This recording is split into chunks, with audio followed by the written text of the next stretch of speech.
कधीच नाही चुकणार तुमचे फेवरेट टीव्ही शोज झी5 सोबत, तेही एकदम फ्री।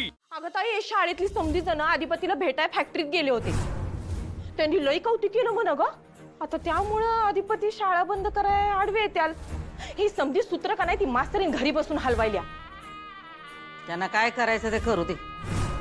एकदा का ते वेगळे झाले की त्या शाळेच्या जागेवर मोठाच्या मोठा मॉल बांधतो का नाही आम्ही बघ। ठरवलंय आम्ही, काय बी झालं तरी आता थांबायचं नाही।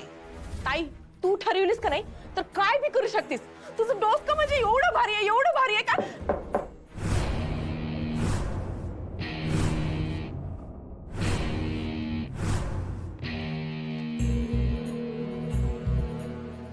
तुम्ही बोलायचंय तुझ्याशी, बोला की। पर्सनल बोलायचं। वय ताई, आले मी।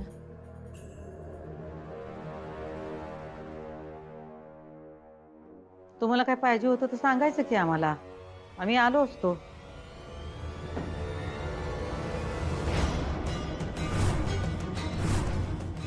आओ आओ, हे काय करताय तुम्ही? तुला आवडतं ना? लोकांनी तुझ्या समोर गुडघ्यावर आलेलं तुला आवडतं ना? तेच करतोय। माझ्यावर राग आहे तुझा, तुझ्या दृष्टीने मी तुझा अपराधी आहे। माझ्यावर सूड उगवायचंय तुला, सूड उगवलास तू। मला हरवलंस, मला नमवलंस, मला तुझ्या पायाशी आणलंस तू। मी माघार घेतोय, मी हारलो। माझे सगळे हट्ट, माझा विरोध सगळं विसरून मी तुझ्यासमोर हात जोडतोय गुडघ्यावर बसून। माझ्या चुकांची शिक्षा माझ्या मुलाला नको। भुवनेश्वरी, माझ्याशी लग्न करशील?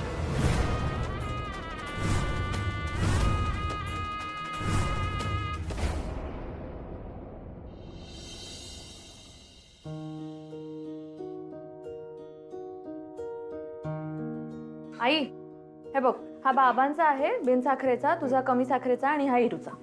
घे। आणि तुझा? नाही, मला नको, मला नाही प्यावंसं वाटत आहे। मग काही खावंसं वाटतंय का अक्षू? नाही, मला नाही वाटत आहे खावंसं। काय झालं? अगं, मी सांगेन मला खावंसं वाटलं तर। काय झालंय आई? नाही, काय नाही। हे बघ, मला माहितीये काहीतरी झालंय, सांग ना मला। काय नाही ग, मगाशी तू बाबांशी बोलत होती ना, ते ऐकलं मी सगळं।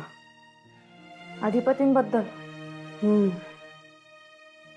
पाहिलंच ना आई, खूप न्यायी आहेत ग ते, समजूतदार आहेत। तुलाही वाटतो ना अभिमान त्यांचा? अक्षरा, मला त्यांचा अभिमान वाटण्यापेक्षा ना माझ्या मुलीची काळजी जास्त वाटते। अगं, पण आता काळजी करण्यासारखं काय आई? बघ ना, किती समजूतदार आहेत ते, अजून काय पाहिजे? अगं, मग एवढं आहे तर हे डिवोर्सची नोटीस वगैरे कशी काय पाठवतात ते? एवढं प्रेम आहे तुझ्यावर त्यांचं, तर मग इथे येऊन घेऊन का जात नाहीत ग तुला अक्षरा? नुसतं स्वभावाने चांगला माणूस असणं उपयोगाचं नाही ग, कृतीतूनही दिसलं पाहिजे ना तो चांगुलपणा। पण दिसलं नाही। त्यांनी माझ्या एका निरोपावर शाळेतल्या सगळ्यांचे पगार केले आणि ते लगेच। हा प्रश्न तुमचा वैयक्तिक नव्हता अक्षू, हा सामूहिक विषय होता, म्हणून त्यांनी पटकन निर्णय घेतला आणि केले पगार।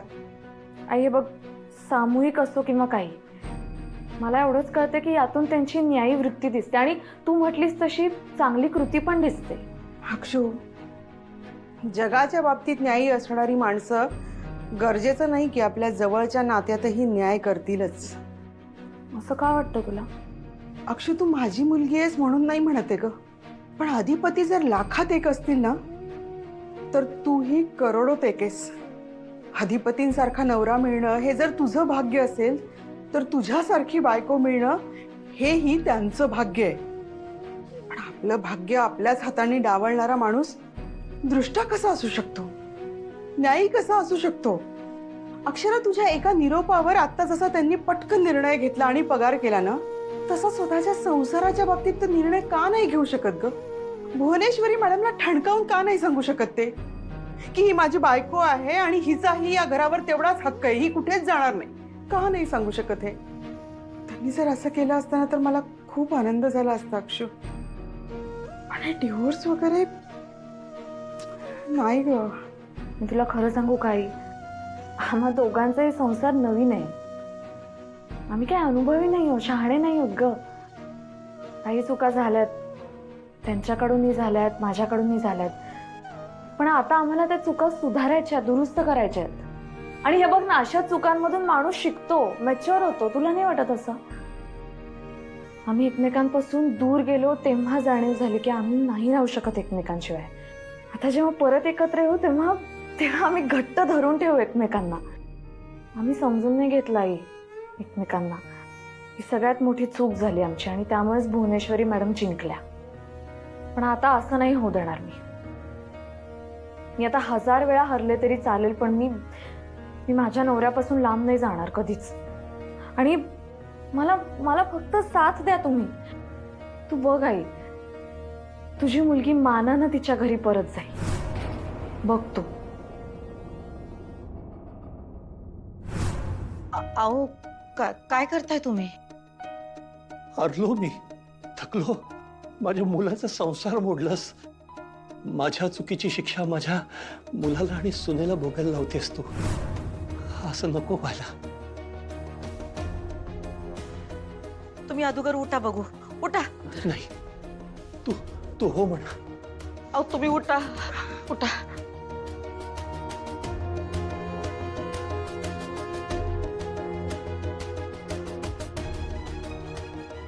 रडवलत नव्ह तुम्ही आम्हाला?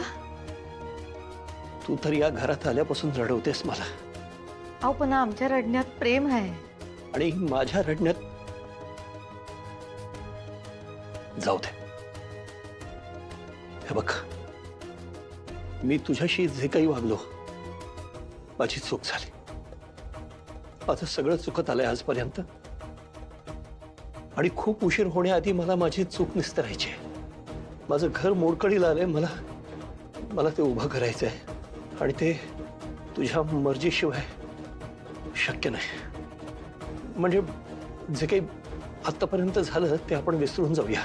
काही चुका तुझ्या झाल्या असतील, काही माझ्या झाल्या असतील, माझ्या जास्त झाल्या असतील.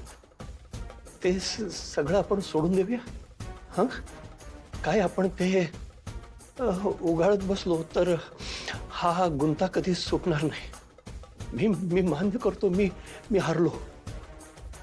तू जिंकलीस, मी हारलो. माझं शिक्षण, माझे संस्कार सगळे तुझ्या पुढे हारले. तुझ्या समोर मी हातबल आहे. तुझी बुद्धी, तुझी अक्कल सगळं जिंकलं. तू माझ्या मुलावर जे करतेस त्याला तू माया म्हणतेस, मी त्याला जादू म्हणतो. जे असेल ते असेल. आपण ते सगळं सोडूया. त्याच मुलाच्या सुखासाठी आपल्याला हे करावं लागेल. आपल्याला हे विसरावं लागेल. त्याग करावा लागेल आपल्याला. मी तयार आहे. मुलासाठी मी माझा हट्ट, माझा बाणा, माझं भांडण सगळं तुझ्या पायाजवळ सोडायला तयार आहे. तू मोठ्या मनानं एक गोष्ट करशील, माझ्याशी लग्न करशील.